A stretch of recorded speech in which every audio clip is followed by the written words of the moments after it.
இல்ல இந்த படத்தை பொறுத்த வரைக்கும் அவர் ஹீரோவா நடிச்சிருவாரு. ப்ரொடியூசரா அவர் மாறாருன்னு சொல்லும்போதே நண்பனா நான் வந்து அட்வைஸ் பண்ணல, ஃபோன் பண்ணி யார் ப்ரொடியூஸ் பண்ண போறாங்க, யார் பார்க்க போறாங்க. ஏன்னா I know it's production is not an easy job, but I know is capability. இந்த ஃபங்க்ஷன் ஆர்கனைஸ் பண்ண விதமாகட்டும், இவ்வளோ பெரிய ஈவெண்ட் இது வரைக்கும் நான் ஒரு ப்ரொடக்ஷன் லான்ச்சை தமிழ் சினிமாவில் இப்படி நான் பார்த்ததே இல்லை. So I'm so proud, so proud for what is doing. So let it continue, let it become big success. So அதுதான் ரொம்ப ரொம்ப ஆசை, எனக்கு ரொம்ப ரொம்ப ஆசைப்படுறேன் பெரிய சக்ஸஸ் ஆகணும். நான் ரவி ரொம்ப நாள் அதை சொன்னேன், ஏன் நான் ஆரம்பிச்சிருக்கேன் அந்த ப்ரொடக்ஷன் ஹவுஸ்னு. அவ்வளோ டேலண்ட் இருக்காங்க, எல்லாருக்கும் ஒரு பிளாட்ஃபார்ம் தேவைப்படுது. யாராவது ஒருத்தர் கை கொடுத்து தூக்கி விட மாட்டாங்களான்னு ஏங்குறவங்க அவ்வளோ பேர் இருக்காங்க. அப்போ ரவிக்கெல்லாம் அப்பா இருந்தாங்க, அண்ணா இருந்தாங்கன்னா இவ்வளோ பேருக்கு நான் இருக்கேன்னு ரவி சொல்றது வந்து எனக்கு ரொம்ப ரொம்ப சந்தோஷமா இருக்கு. So I'm really hoping this venture becomes a big success. அதுக்கு எல்லாரோட ஒத்துழைப்பும் இருக்கணும்னு கேட்டுக்கிறேன். அழகா சொன்னீங்க, மனசார வாழ்த்து. நீங்க கேட்கறதுக்கே ரொம்ப நல்லா இருந்துச்சு. ஆனா ப்ரோ கோட்னா என்னன்னு உங்களுக்கு முன்னாடியே தெரியும்ல? இல்ல இல்ல, படம் பார்க்கும்போது நல்லா புரிஞ்சிருச்சு. ஆ? கல்யாணம் 20 வருஷம் ஆச்சு, இதெல்லாம் புரியும். இப்ப 10 வருஷம் ஆச்சு எனக்கு. ப்ரோ கோட் என்னன்னு புரியாத அளவுக்கு நான் குழந்தை இல்ல. இல்ல ப்ரோ கோட்னா இதுக்கு முன்னாடி ப்ரோ கோட்னா என்னன்னு தெரியுமா? நீங்க ரெண்டு பேருமே அந்த இல்ல ப்ரோ இல்ல, கோட இது ஒரு புது காயினிங் தான், இன்ட்ரெஸ்டிங்கா இருக்கு. டைரக்டரோட காயினிங் புதுசா இருக்கு. பட் எங்க 2 பேருக்குள்ள நாங்க நிறைய பேசியிருக்கோம், அதெல்லாம் ஸ்டேஜ்ல சொல்ல முடியாது. But I think we had great time. I think நான் ரவி எப்ப ஃபர்ஸ்ட் பார்த்தேன்னு நான் சொல்லணும்னு ஆசைப்பட்டேன். ஆக்சுவலா ரவி அண்ணா வந்து எனக்கு எப்படி பழக்கம்னா, நான் முதல்ல சினிமாக்குள்ள வரணும்னு ஆசைப்படும் போது ரவி அண்ணா வந்து ஸ்டன்ட் கிளாஸ்ல இருப்பாரு. ரவி அண்ணா வந்தாருன்னா பயங்கரமா பண்ணுவாரு. நாங்களாம் ஒரு 3 ஃபீட் ஜம்ப் பண்ணா ரவி அண்ணா வந்து ஒரு 10 ஃபீட் ஜம்ப் பண்ணுவாரு. அப்ப பார்த்து பயமா இருக்கும், ஐயோ இந்த சினிமாக்குள்ள தான் நம்ம வர போறோமான்னு. கிளாஸ் முடிஞ்ச உடனே கூட்டிட்டு போய் ஜூஸ்லாம் ஃப்ரீயா வாங்கி கொடுப்பாரு. காசு கொடுக்க மாட்டாரு. நாங்களாம் காசு கொடுத்தா வாங்கிக்க மாட்டேன். சும்மா சின்ன பசங்க உட்காருங்கடான்னு சொல்லி அவர் தான் காசு கொடுப்பாரு. ஸோ அப்படிதான் எனக்கும் ரவி அண்ணாக்கும் பழக்கம். கொஞ்ச நாளுக்கு அப்புறம் தான் தெரிஞ்சது அவர் என்னோட சின்ன பையனு. அதுல இருந்து அவர் நான் அண்ணான்னு கூப்பிட்டு அடி வாங்குவேன்னு சொல்லி அப்புறம் ரவின்னு பேச ஆரம்பிச்சோம். பட் ரவியோட எல்லா படமும் நான் பார்த்துருக்கேன். ஐ திங்க் எவ்ரி ஃபிலிம் அது சக்ஸஸ் ஃபெயிலியருங்கிறத தாண்டி எனக்கு ரவியோட படம் ஃபர்ஸ்டே பார்த்துட்டு I always call and talk to him. காஸ்டியூம்ல இருந்து ஒரு சீன்ல இருந்து பெர்ஃபார்மன்ஸ்ல இருந்து ஒரு நோட்டீஸ் பண்ணி நான் நிறைய வாட்டி கூப்பிட்டு பேசியிருக்கேன். ஸோ அப்படிதான் ஒரு ரிலேஷன்ஷிப் இருந்துச்சு. But I was very very happy. Ponniyin Selvan பண்ணும்போது ஒரு நம்ம இந்தியாவில் தமிழ்நாட்டில் ஒரு மிகப்பெரிய இளவரசன் அது யார் நடிக்க போறாங்க அப்படிங்கிறது ஒரு பெரிய கேள்வி. ஸோ அப்போ நான் ஃபர்ஸ்ட் நான் போய் தாய்லாண்டில் உட்காந்துருக்கும் போது அழகா இளவரசனா ரவி உட்காந்துருக்கும் போது ஈ லுக் லைக் தட். நான் சொன்னேன் முதல்ல சுத்தி போடணும்னு சொன்னேன் நான் பார்த்த உடனே. ஏன்னா அப்படி ஒரு லட்சணம் வேணும், இல்லாட்டி அந்த கேரக்டர் பண்ண முடியாது. ஸோ அதுக்கான எல்லா லட்சணமும் இல்லை, ஒரு ஒரு இளவரசனா இருக்கக்கூடிய எல்லா லட்சணங்களும் ரவி கிட்ட உண்டு. எனக்கு அதை விட ரொம்ப பிடிச்ச விஷயம், மனசால கூட யாருக்குமே கெடுதல் நினைக்காத ஒரு ஆள் ரவி.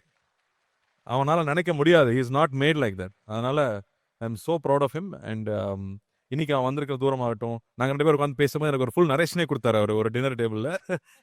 அவர் டைரக்ட் பண்ணி அவர் நடிச்சு நாங்கள் 2 பேரும் நடிக்கிறதுக்கு ஒரு கதை முதல்ல பேசிட்டோம், ஆல்ரெடி பேசியிருக்கோம். So I was very surprise. Ravi comedy பண்ணிட்டே இருப்பான். ஆனால் ரவியோட இன்னொரு சைடு நமக்கு யாருக்கும் தெரியாது. நான் சொல்லிட்டே இருப்பேன், ஜிம் கேரி அளவுக்கு ஒரு சைடு ரவி இருக்கு. இன்னும் ராஜானா கூட அதை ஸ்க்ரீன்ல காமிக்கல. ஐ திங்க் அது வந்து இப்போ நம்ம யோகி பாபு பண்ற படத்துல அது எல்லாத்தையும் நம்ம பார்ப்போம் நான் நினைக்கிறேன். அவர் என்னெல்லாம் வெளியில காட்டலையோ அது எல்லாத்தையும் யோகி பாபு மூலமா நம்ம காட்டுவார்னு நான் நம்புறேன்.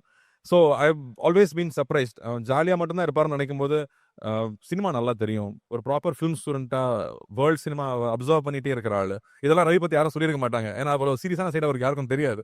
பட் எடிட்டிங் ஃபுல்லா தெரியும், எல்லா விஷயங்களும் ஆழமா பண்ணக்கூடிய ஆள். நான் மேலே பார்க்கும்போது சிரிச்சுட்டே இருப்பாங்களே சில பேர், படிக்கவே எல்லாம் நல்ல மார்க் வாங்குவாங்கல்ல, அந்த மாதிரி Ravi. So missing him all the very best. இந்த படம் பெரிய வெற்றி பண்ணணும். I'm so happy to see everybody here. Genelia, Ritesh, Shivanna and S A Surya sir, Shraddha, hi Shraddha, and everybody here. So happy to see everybody. Shiva, ஒரு கேங்கா உட்காந்து செட்டில் ஆயிட்டீங்க. மணி நீ வந்துட்டியா? ஓகே. அப்போ அங்கே என்னெல்லாம் ஓடிட்டு இருக்குன்னு நமக்கு தெரியாது, அங்கே வந்து நான் வர்றேன். So happy. இந்த மாதிரி ஒரு ஃபங்க்ஷன் ஐ திங்க் ரொம்ப நாள் ஆச்சு நம்ம ஊரில் அட்டன் பண்ணி. எல்லாரும் ஒன்றா இருக்கிறது எவ்வளோ சந்தோஷமா இருக்கு. ரவி டைரக்ட் பண்ணுற படத்துக்கு, கார்த்திக் சார் ஒரே அவர் நடிக்கிற படத்துக்கும் ப்ரொடியூஸ் பண்ணுற படத்துக்கும் மனமார்ந்த வாழ்த்துக்கள். கார்த்திக் சார், நம்ம ப்ரோ கோட பத்தி எல்லாத்தையும் வெளியே சொல்லிடாதீங்க, எல்லாமே தெரிஞ்சிட போகுது. ஒரு நிமிஷம் மிஸ்டர் ஜி, நீங்க கொஞ்சம் மொல்லமா பேசுங்க. ஏன்னா எங்களுக்கு வந்து எங்களுடைய மானிட்டர்ல வாய்ஸ் கேட்க மாட்டேங்குது. இங்க கொஞ்சம் ஏத்துங்க மிஸ்டர் ஜினுடைய வாய்ஸ். பேசுங்க. கார்த்திக் சார், நம்ம ப்ரோ கோட பத்தி எல்லாருக்கும் வெளியே சொல்லிடாதீங்க, நம்ம படம் வந்ததுக்கு அப்புறம் தெரிஞ்சுக்கிட்டோம். நீங்க சொன்ன எல்லா விஷயத்திலையும் ப்ரோ கோட வெளியே எல்லாத்துக்கும் ரிவீல் பண்ற மாதிரி சொல்லிடாதீங்க. நம்ம ஜெயம் ரவி சார், நம்ம ரவிமோகன் சார் வந்து அதே ப்ரோ கோட நீங்க சொன்னதுக்கு ஈக்குவலா என்ன ப்ரோ கோட் பண்ணியிருக்காருன்னு அவர்கிட்ட ஒரு வார்த்தைக்கு தெரிஞ்சுக்கலாம் சார். வாங்க சார், வேலை வாங்க சார்.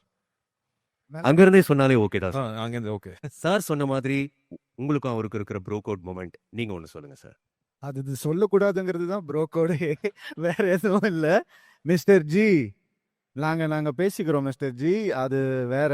பட் ஒரு ப்ரோ கோட்ல வந்து ஒரு 10% லெவலில் நம்ம ஓப்பன் பண்ணலாம். அதாவது நானும் கார்த்தியும் என்னன்னா ரொம்ப இந்த லக்ஸரி விரும்பாதவங்க. சம்டைம்ஸ் அப்படியே போவோம், நடந்து போவோம், வாக்கிங் போவோம். எங்கள் 2 பேரையும் வந்து தாய்லாண்டில் வாக்கிங் போகும்போது அண்ணன் தம்பியா நீங்கன்னு கேட்டவங்க நிறையா இருப்பாங்க. அதே தாடி, அதே மீசை, அதே ஹைட்டு, அப்படியே ஒன்றா போகும்போது. ஸோ அந்த ஒரு அன்பான ப்ரோ கோட் எப்போவுமே கார்த்தி கூட எனக்கு ட்ராவல் பண்ணணுன்ற ஆசை லைஃப் லாங் இருக்கு. Bro thank you for being here bro. Love you bro. Love you too bro. இல்ல 10% ஏதோ உடைக்கிறேன்னு சொல்லிட்டு 1% கூட உடைக்கல. அதான் ப்ரோ கோட். சொல்ற மாதிரி சொல்லுவோம், நான் சொல்ல மாட்டோம். நன்றி. I have to say, I really loved both of you on stage. Generally, I was so happy to see you back here. And Ritesh, I think first time we are meeting, but my brother keeps talking about you so much. So love you guys. Thanks for coming down.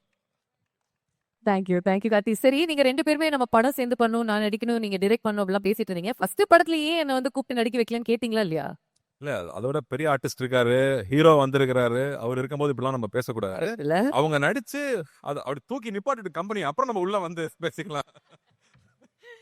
Thank you Karthi for your lovely words.